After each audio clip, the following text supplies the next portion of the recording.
I'm Julie Kohler, host of the White Picket Fence podcast. If you've read the opinion section of any newspaper lately, you've probably come across think pieces panicking about falling marriage rates. They make sweeping claims that getting married will make you happier, healthier, and wealthier. Some even say that getting married is a way to stick it to the elites. I'm not so sure about that. This season on White Picket Fence, we're examining the current marriage panic. We'll go beyond the rosy sheen of love and commitment and expose the darker side to all of this marriage talk and explore what becomes possible when we broaden our imagination around what relationships can look like. Listen and subscribe wherever you get your podcasts. Hi, I'm Hillary. I'm Jessica. And I'm Lark. Welcome to Hearsay, where we deep dive into the cultural moments that live rent-free in our heads and probably yours too. We are here today to talk about a super important issue, something that we talk about a lot here at the National Women's Law Center, something that I have such a personal connection to, I guess, and that's the experience and treatment of Black survivors. I hope you can take care while you're listening, take breaks if you need, go to your comfort places and people, and we will have resources in the show notes. I think a lot of people don't realize that the experience of survivors of sexual violence is not created equal. Black women often get blamed for coming forward with accusations in their stories, especially when we talk about high-profile Black men like Diddy, like R. Kelly, and the world, the media, their communities as a whole do not offer them the support they need. And that's really sad, but it's an important issue that we feel like doesn't always get the big moment, right? We have these big reckoning moments, and for a lot of people that was when #MeToo went viral, and that was an incredible moment for survivor reckoning and survivor recognition. But at that moment, I feel like so many other Black women I knew that that didn't mean them, right? Like even though Tarana Burke had created it, who was a Black woman, and that all these people were coming forward and that this was this huge moment that was happening, so many Black women I know were like, well, but that's not for us, right? Like because it's this big moment, they knew instinctively it wasn't going to include them. Yeah, I just think when I was reading for the episode today, I don't think I realized that Tarana had made the hashtag made Me Too years and years and years before it actually went viral in 2017. She had been talking about survivor stories for years, specifically Black women survivor stories for years. And it wasn't until mainstream feminism, white feminism, got hold of it that people were like, oh, it's really easy to talk about things and be like, hypothetically. But like, no, this is one of those situations where continuously, time and time again, we are being shown just how little Black women are valued, understood, appreciated, and taken seriously, no matter what the experience is. Even if it's like a positive experience or like something they worked hard for, there's always something to dispute. And the same thing is applicable more so in traumatic situations. And then, you know, watching Surviving R. Kelly, and there's so many aspects of watching it that I feel like stood out. But to me, I think I was just like, we've been clowning his survivors for decades. Yeah. We as a culture, not we as individuals, but like my first reference of R. Kelly was in Thrift Shop by Macklemore. Oh, wow. Whoa. Well, obviously I knew about like his music, like I'd heard his songs, but like Smells Like R. Kelly Sheets. Yeah. And Thrift Shop by Macklemore. And what does an 11, 12, 13-year-old know about that? He wasn't the only one, but that's the whole thing. I remember being like a kid on the playground when the tapes came out. And I still at that point, I mean, I was a kid, I didn't know, you know, and it wasn't something we talked about a lot in school, obviously. And so I just knew him as the singer of these songs, you know, and dancing to his songs in high school and college. And then Surviving R. Kelly come out when it was so blatant. That was, you know, I feel like we talk about this every time there's a documentary or a movie or a movement that comes out of something that's been going on for so long. Seeing it laid out in that succinct timeline that it was for decades and decades. It's so disgusting. Like disgusting. I felt disgusting knowing how little I, you know, played a role in it, if that makes any sense.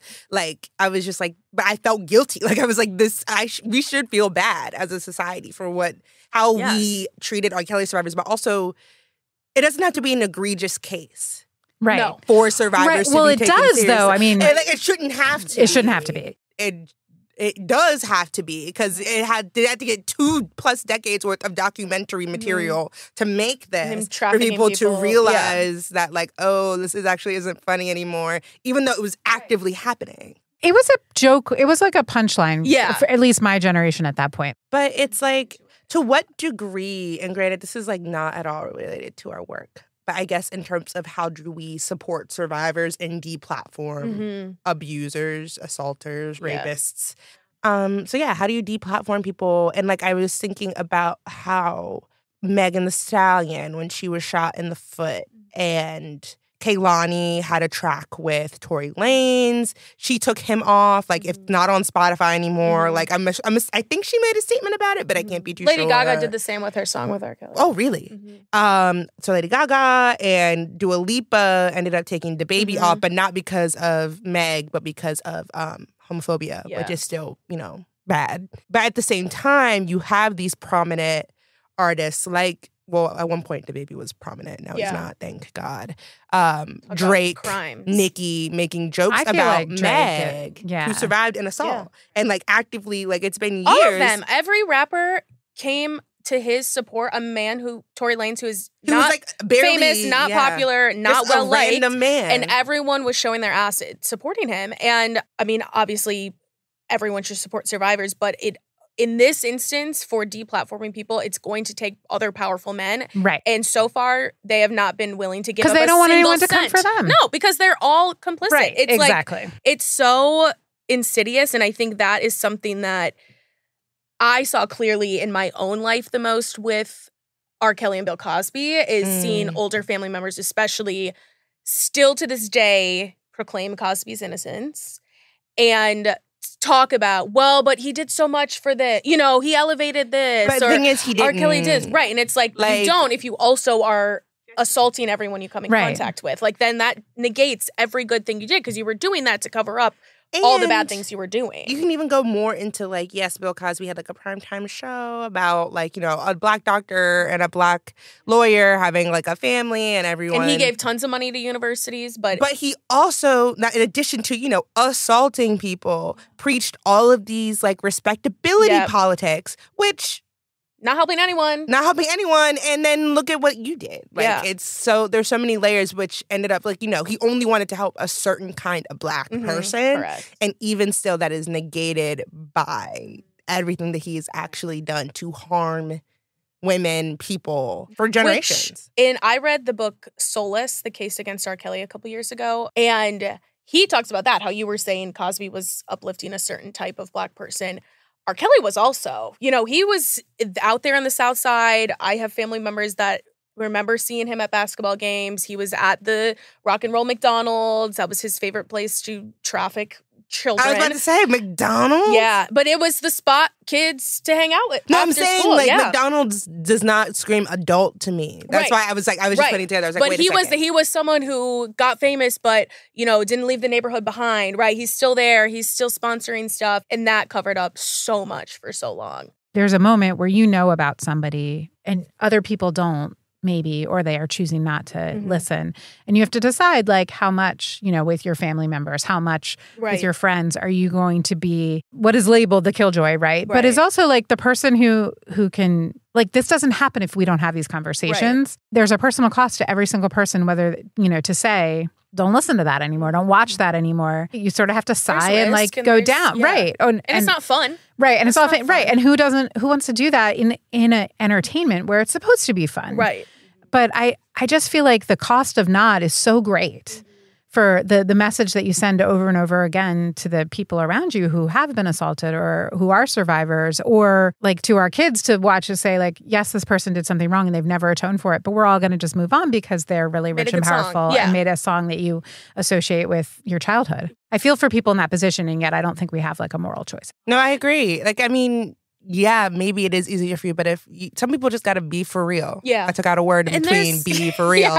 But you just got to be for real. Like, BFFR. A lot of that work is internal to the Black community, too. And I think Megan's case showed that a lot of...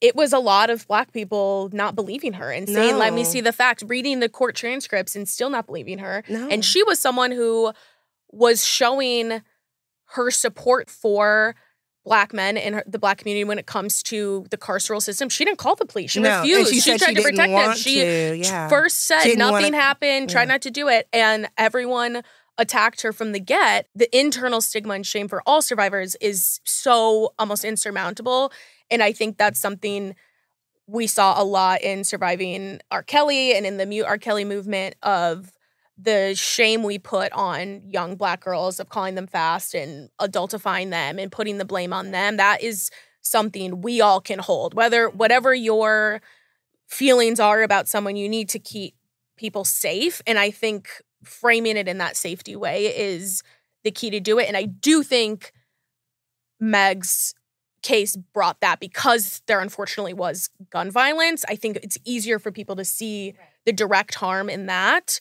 And I hope, have been able to translate that need for safety, that need for support, that need for believing her the first time and supporting her in her entire battle that happened when the entire music industry went against her, into translating that into Black survivors. I'm actually reading Hood Feminism by Mikki Kendall right now. So good. Just not for fun, but I love essay collections. I think it's important to, keep up with it as much as I can. And I am a writer, so just wanting to consume as much as I can. And the essay I'm on is her essay of fast-tailed girls and freedom. So I was like, how timely is it for me to be reading this when we were about to do this episode? First quote I got from it is, "It's not enough to focus on the most visible victims. We must use every opportunity to challenge rape culture at all levels."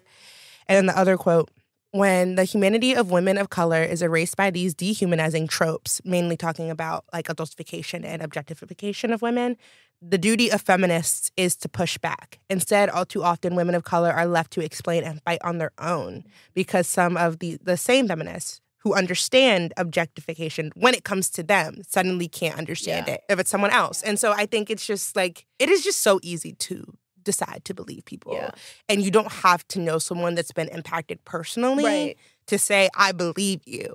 And to say, I love you and I support you and I wish you to be safe. Like I think there's a lot of shame and stigma in all of that, but I do feel hopeful. I feel things are still really, really bad, and it's going to take us a long time to get to the really, honestly good place. But I do think we're improving, I think. I don't know if I feel that way. And I mean, maybe it'll come more and more with time. And I think like having the Me Too movement and having like these instances that I feel like are popping up more and more where people are talking about it, I hope that not only justice is served for these survivors, however they want that justice, but also I hope that it's not in vain. Yeah. And like it never should have come to that. To your point, it never should have come to it. About it being egregious and having to be the worst case possible. Sure, we have these big moments in big documentaries and big reckonings, but the first time it shouldn't even have gotten to that. And that is discouraging, I think. I mean, this is an issue that unfortunately has been around for such a long time. It's going to take a lot of real, intentional, focused work to solve. And there's not one easy answer, like we've mentioned. But it's everything, right? It's in our legal system. It's political. It's cultural. And we're going to be discussing all of this and so much more with Tarana Burke, who, as we mentioned, is the creator of Me Too, and Jamilah LeMieux, who is a beautiful writer and cultural critic who I would say is kind of like the preeminent voice on like Black survivorhood in the cultural sense. She's written a lot about Black abusers. So I'm excited to dig a little deeper. I know they have such incredible insights about all of this and more. I'm so honored to be here with Tarana Burke and Jamilah LeMieux. You guys probably know both of them, but Tarana is an activist and an organizer who started the Me Too movement. You now serve as the chief vision officer of Me Too movement. Jamilah is also an activist, a writer, a cultural commentator, personally one of my favorite Instagram follows. But both of you have spent so much of your life's work kind of saying and advocating for things that so many other mainstream white organizations and people are afraid to say when it comes to survivor-focused work. And that is why we wanted to talk to you today and talk about truly the disparity we still have in the treatment that Black women face in the survivor movement. So let's just dive right on in. Jamilah, I want to start with you. I know most of our listeners probably have heard of both of you and have seen your work out in the wild, but I want to know what got you into this kind of lane of cultural commentary. Was this always kind of something you envisioned yourself being a part of, survivor-focused work? What was your path like into where you are now? No, I definitely didn't envision myself doing this sort of work. But I was always outspoken, ever since I was a child. I was outspoken about issues of race and issues of gender. And I started a blog my senior year in college, and it kind of took on a life of its own. I realized, this is something I could take seriously. This is, something that I can build a life from. And I started writing. And, you call me an activist. I wouldn't say I think of myself as an activist. I think of myself as a writer first, but there's a quote I love from Tony K. Bambara, which is that the job of the writer is to make revolution irresistible. So I just try to use what I can do to support the work of people like Tarana, who are really in the trenches. Tarana, what about you? I know you've talked a bit about how you came to this work, but maybe we could fill our listeners in a little bit. When I was a teenager, around 14, I joined a youth leadership organization that was specifically about training young people to become organizers. And so when I started that work, it sparked something in me that was, similar to what Jamilah was saying. Once you have that spark and you're like, oh, people will listen to me. I can not just be angry about this thing or upset about this thing and just pout about it. I can make something happen. That happened really early. And I grew up in a time period in history that's not unlike this moment now, right? It's just we didn't have social media, so it wasn't documented in the same way. But, I was politicized by the time. So we had rampant police brutality. We had these wild political issues that were happening that were directly affecting young Black people, young Black and brown people in my community. And so I wanted to do something. I wanted to say something. And I got an opportunity to do that. And I never stopped. I don't remember who it was I was talking to a couple months ago. And they said kind of what you both just mentioned, that you don't kind of choose this path. It chooses you, right? If you're someone who is seeing these things and needs to say something and wants to support your people, you're going to do that. And that's something that's always with you, whether you do it for your job or not. So that's so interesting to hear you guys both say that.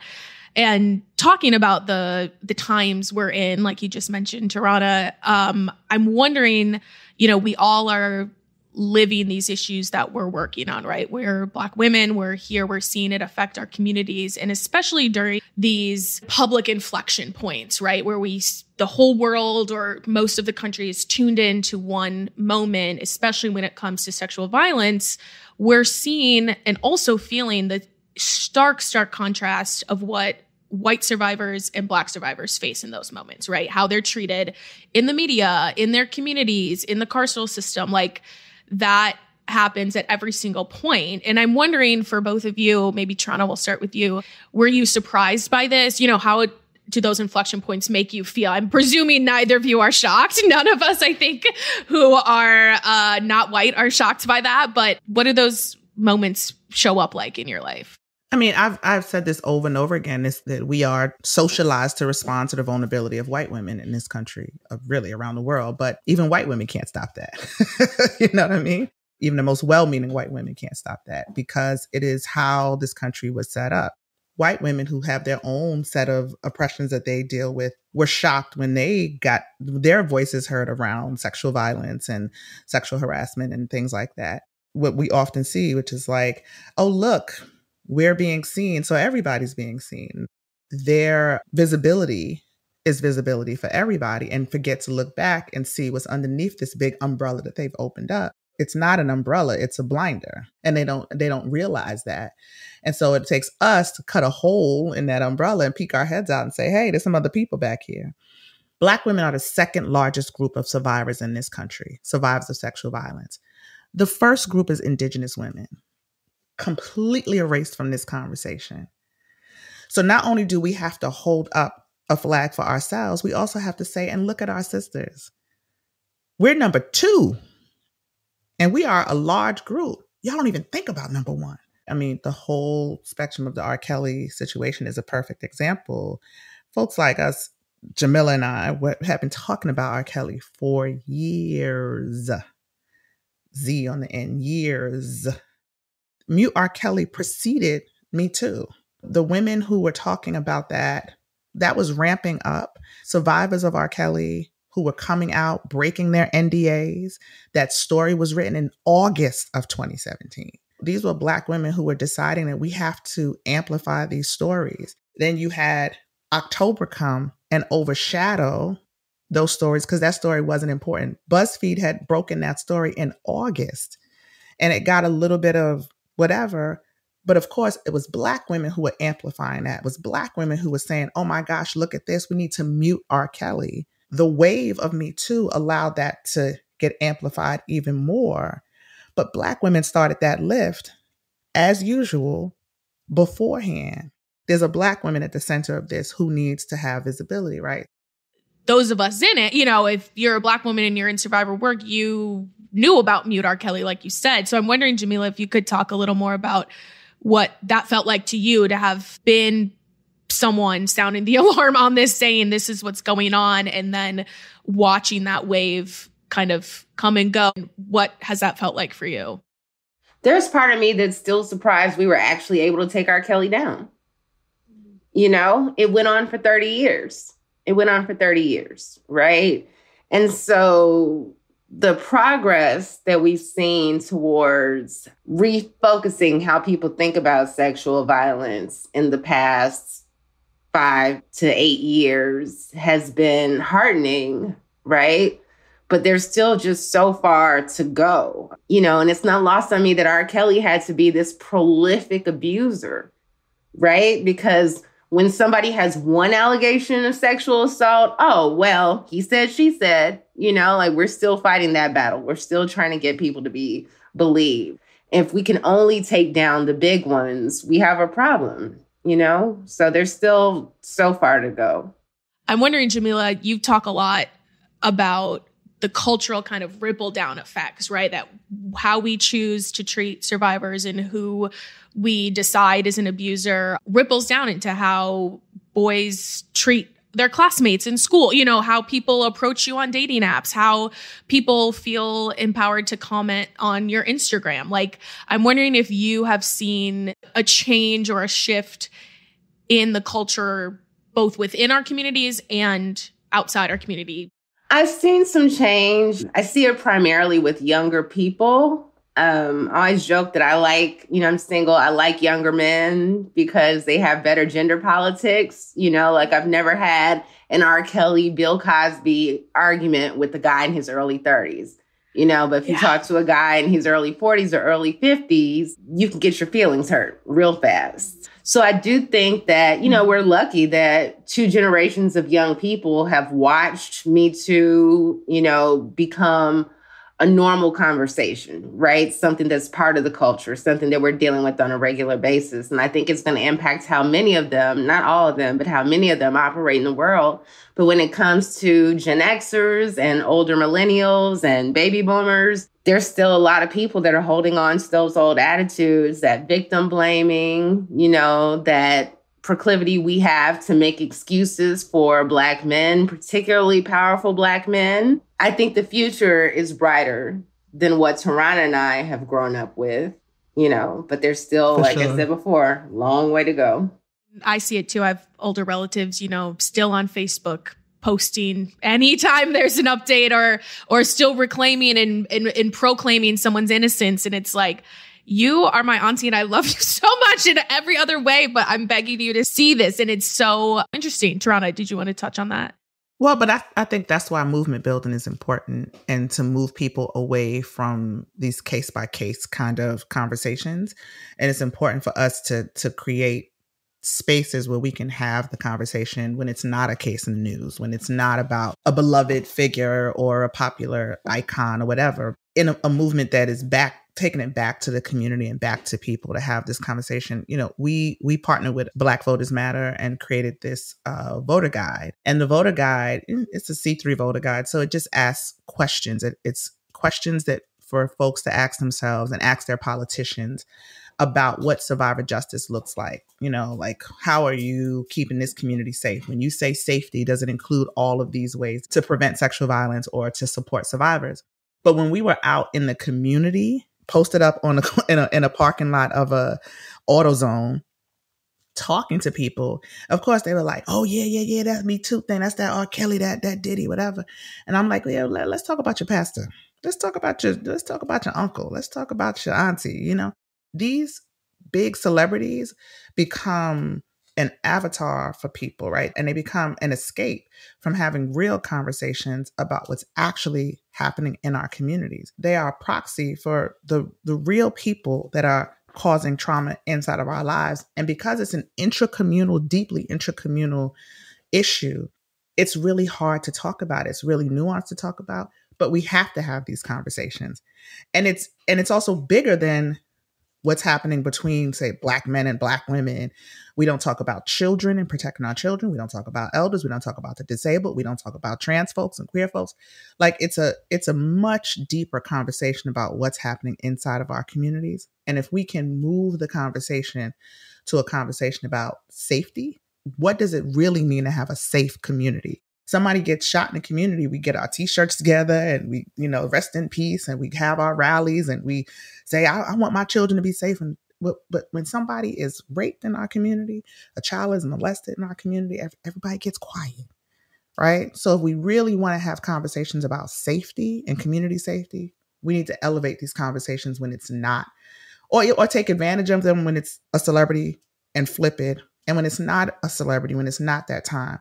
That's why movements are necessary, because we got to move the people towards real conversations that they may not be comfortable having, but they understand it's happening. Whether you want to talk about it or not, these numbers are real. Numbers don't lie. What you both said reminded me of Megan Thee Stallion, like the rap community threw her literally under the bus. Then when she, was, quote, victorious, back with it. But then we still saw Drake and Kendrick, throwing every woman under the bus while they're beefing with each other. I saw, people like you guys on Twitter and saying like, yeah, the boys are fighting, but they're talking about crimes and actually abuse in both of these ways. And everyone's glossing over that. What she's gone through in public is just such a profound commentary on how thoroughly hated Black women are, because all this girl has done is perform at the highest level, achievement after achievement, talent, beauty, humility. I mean, she should be just the most popular girl, and she is. But as beloved as she is equally hated. She's hated because she was a victim and because the Black man who victimized her was held accountable, despite her own efforts to prevent that accountability. That's always lost in the conversation about did she get shot or did she not? That she initially lied to protect this man. And she's not given credit for that. She's not seen as being an ally to Black men, right? And just, the way that she's been attacked by Nicki Minaj, who's mocked her victim status, accused her of playing, the media for sympathy. It just shows what the stakes are for Black women and girls coming forward when they've been harmed, and particularly when they've been harmed by a Black man or a boy. And I think anyone who's ever wondered why not report, why not say something, should look at what happened to this incredibly well-resourced, incredibly popular Black woman in public for just daring to be honest about what happened to her. There's a part of me that grieves for Nicki Minaj a bit, because her pain is almost palpable.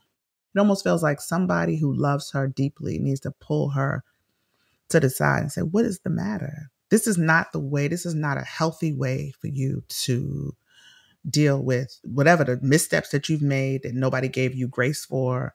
Whatever the things are, it feels so obvious to me that this vitriol that she points at Megan and even the other women is misdirected.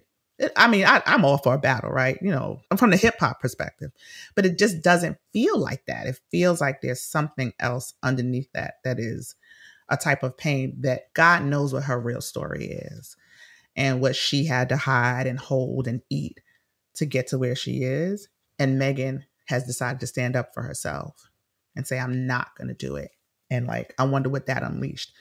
But yeah, I agree with you, Jamilah. Megan is another avatar for all of the BS. And like, y'all just going to keep attacking this woman. It's just, honey, she definitely stands. We love Meg. I feel like what you said, Jamilah, about the younger generations, I feel like I see it in her fans, you know, and in her ability and support to persevere. You know, like you said, she's very well resourced. Other past women have been too and haven't, I don't think, quite been able to do what she's been able to do. So I hope that's a little bit of hope for the future. A big, lofty question. Your dream worlds. What does it look like if we believed and supported Black survivors wholly? Like, what's that world look like? And do you think we can get there? In my dream world, we're doing preventative work, right? So we're not waiting until somebody is harmed. We're talking to children, you know, from a very young age about bodily autonomy and respect and consent. Yes. You know, we're dealing with 2-3 generations of adults who were taught nothing about consent as it relates to sexuality, you know? So just, I think of the Kobe Bryant rape trial. I think of Derrick Rose, who, you know, got in court and literally said, I don't know what consent means, right? And I believed him that he did not know what consent meant. So I think in my dream world, we're preventing these things from happening. And when they do happen, you know, there's no shame in being a victim. There's nothing wrong. I understand the point of saying survivor as opposed to victim. You know, but there's nothing shameful about being a victim either, you know, that you're not expected to be this warrior or this strong, infallible person because something bad happened to you, that you're allowed the vulnerability to, you know, actually be a victim. I don't think it's far off from what Jamilah's saying. I think that we have really entrenched in our community. We can have these conversations inside the Black community without this stigma, that we are not growing up our little girls before it's time, that we're not saddling them with, you know, labels and tags of fast and all of these kind of things so early, and we're not making them responsible for their own safety. We have things like comprehensive sex education curriculums in schools so that these kids are learning things like consent and boundaries very early. And that becomes age appropriate year over year over year. So that when they graduate, they haven't just heard the word maybe twice in their whole school education. So that becomes, it's a re-socialization, right? It's a re-socialization about how we interact and care for each other. This is deeply about power, I think, when we're talking about the violence that happens intracommunally. And so there's some other issues that have to be solved. So we have to kind of close ranks and start thinking about this as a social justice issue that's affecting large members of our community. It's not men versus women. We have to think about the humanity of Black women differently altogether in order for us to have a deep change around sexual violence. Tarana, Jamilah, thank you so much. I hope the rest of your day and weekend is calm and has some joy in it. We're clasping onto joy wherever we can. Hearsay is a Wonder Media Network production in partnership with the National Women's Law Center. It's hosted and produced by Jessica Baskerville, Lark Lewis, and Hillary Woodward. Our producers are Taylor Williamson, Adesuwa Agbanile, and Lucy Jones. Jenny Kaplan is our executive producer, and Maddie Foley is our editor. Show art by Andrea Sumner. Separate the art from the artist. Like, and he's actually not that. I did put that in my research script because, like we say every season, we do research for the show. And every season I say, speak for yourself. Yeah.